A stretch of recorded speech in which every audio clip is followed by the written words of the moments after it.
Lizzo has something to say about cancel culture, and so do I. But Lizzo tweeted out yesterday that cancel culture was appropriation. She went on to say, quote, there was real outrage from truly marginalized people, and now it's become trendy, misused, and misdirected. Lizzo, I would play a flute thing here, but I don't know how. I agree with you. Like, clearly, because that's a clarinet. Yeah. Oh. This would be the flute. Hey, I'm just showing my support as a sign of I'm going to play an oboe in your honor. I'm going to play the trumpet. All right, here we go. But yes, I totally agree with what Lizzo is saying here, because we've taken this cancel culture thing and totally misused it. Yeah, I think it's there's levels to this, and I think she used the term appropriation because it needs to be said that when cancel culture first came onto the scene, it was based on these marginalized, historically marginalized communities, or historically communities or people whose voices were oppressed, and there was a true outrage there. There was power behind the idea that this is not the way that our society should move forward.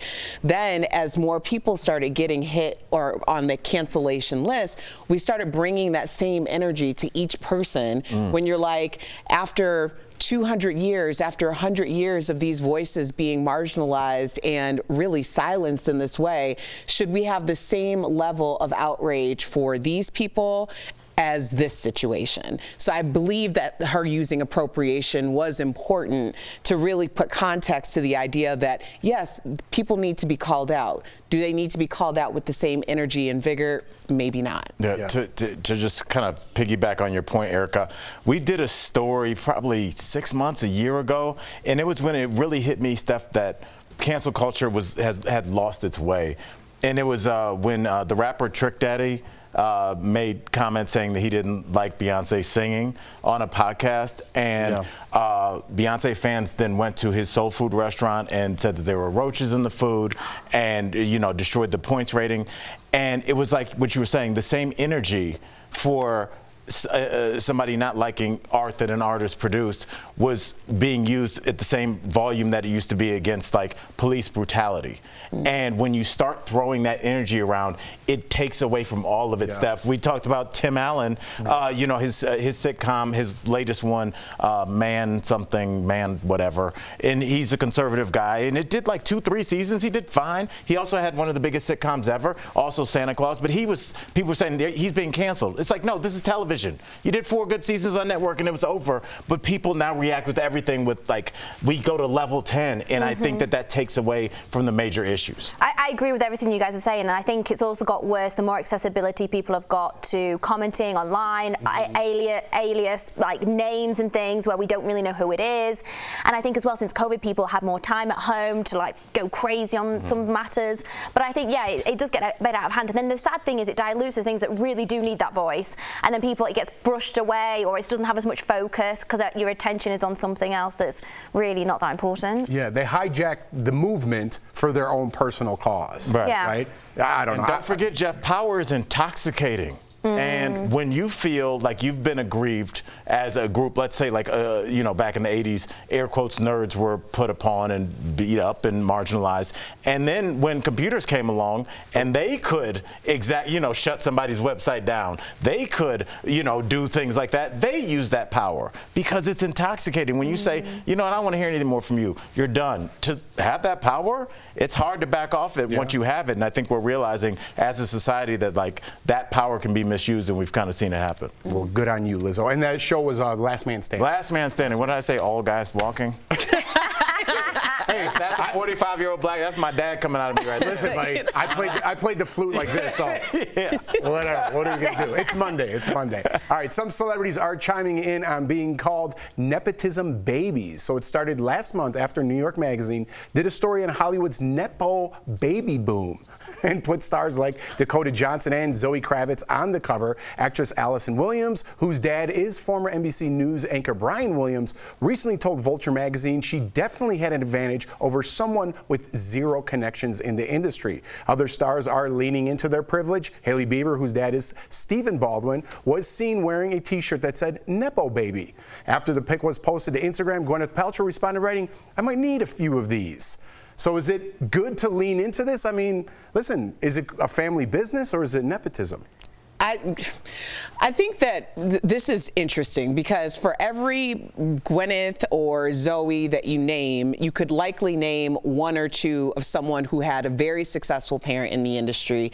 Their child tried to do the same thing and it just simply didn't work out for them. True. So I think that this is a numbers game like anything else. I wouldn't expect if there were parents who were both actors and their child wanted to be an actor, that they just forget everything that got them through the door or any way for them to get their child through the door. That seems like a waste of time. Like, of course you're going to try to help your child do whatever that is. I mean, my mother has been a college professor, you know, she's in education. If I were to go that path, I would likely do a lot of the same things that my mother did in order to get to where she was and then expound upon that. So I'd like to see what the numbers are. Hey, like, I wish I was successful versus who's not. I wish I was a nepotism baby. It'd make life so much easier, wouldn't it? A lot of doors are open. A lot of and doors you started at an early age on set. You learn the craft without even subliminally at a young age. Well, you've got to think, like, let's say Gwyneth Paltrow, just because she was just shown a second ago, right? She's obviously making her management, her agent, a lot of money, and they want to keep her happy. So let's say her son comes and says, hey, Mom, I want to get into the business too. Their agent's going to take their call. It's not going to be blocked or denied. Or they'll say, hey, maybe not me, but I can recommend this person. Just getting to that point alone is so tough.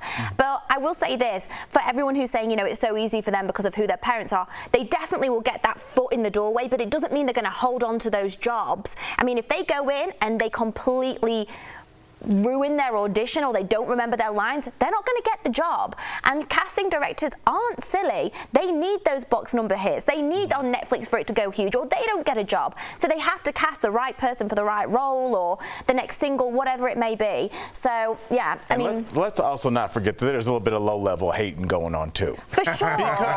because we pick and choose who we call out as a Nepo baby, or air quotes. What about Bob Marley's kids? His family has made music for generations. That last name helped sell some albums. The Wayans come to mind. They have all shown that they are capable in this space. Steph Curry, his dad Dell played. Klay Thompson, his dad Michael played. So yes, there is benefits to growing up in a family where your dad can shoot you how to shoot an NBA jump shot when you're 2.5 years old. There's an advantage to that. There's an advantage to growing up in a family where everybody's a cop. They'll tell you how to get ready for the test. They'll tell you how to deal with stress on the job. There's advantages to everything in life, and I don't think we should call people out for that. I think we should celebrate it because honestly, it helps push us as a species forward, taking past information and incorporating it and moving forward at the next generation. It's okay. It's how human beings work. I think you're right, man. Hating. People are hating. That's it. Low level hating. That's what they're doing. All right, I got to get this last story in. It's been more than 2 decades since Gladiator hit the big screen. Now it looks like moviegoers might be returning to the Colosseum for Gladiator Part 2. Yes. So according to Deadline director,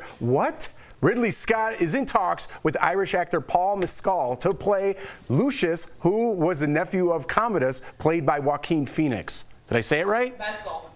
Mescal. Yeah. I've been working on that all day, and I got it wrong. Okay. Back in 2000, if you remember, the original Gladiator, starring Russell Crowe, made $460 million at the box office and picked up 5 Oscars, Steph, including Best Picture and Best Director, while you're scoffing over there. Hey, it's just not my cup of tea. I don't wish to see people just getting mass slaughtered on repeat for 3 hours and like loves of lives being lost and you just sat crying in misery. It's not my idea of fun. My fiance asked my dad, can we put it on Christmas Day? No. So wait, now you brought up your fiance, so it's not the movie. I think it's that personal relationship no, it's got nothing you have with to do his with that love of the movie. No, it's got nothing to do with that. It's just like the most depressing, sad movie. What are you talking about? It's redemption. It's a redemption and story. Braveheart are just so tragic. So you don't like the gore? No, you know what? I figured this out. I like gory movies because I love Quentin Tarantino. That doesn't bother me, but I think it's the fact that it's so real and those events really happened and those lives were those people. It's too close to reality. I don't like that. But if there's some alien spaceship like flying around eating humans, I'm like, oh yeah, that's fine. But But like, I don't want to see things that really happen. But what about a story about much. redemption and determination? But no This one guy, wins. They the all very die. country, Where's the redemption? They all have a really bad life. the same province that he No was one fighting wins for, here. he was imprisoned by wins? his own people, put at the bottom of the barrel, worked his way up just to redeem What, to himself go and his into a family's Colosseum name. and just get stabbed around? Fabulous. No, he had to work his way up and Work kill his way people up to all along the... death. Work his way up to death. What an honor. It was an honor. It was my favorite movie ever. You know, Jeff, honestly, I am definitely excited to see this. You know me, I'm always worried about the part 2 when I feel like too much time has passed. Yeah. And like when you start getting, the Avatar, I think, was pushing it at 10 years, Gladiator at 20 years. It just... It's been and gone, it's darling. hard It's had to keep its that time. momentum, and people have now made this movie so nostalgic in their mind that nothing can surpass it, so it's going to be tough, but... Gladiator 2, I don't see how they can go wrong. I think it's going to be a hit. I'm just saying, I'm always worried about those long prequels. Thanks, Al. Thanks for getting me back there. And FYI, Erica's never seen it. Yeah. Shocking. I know.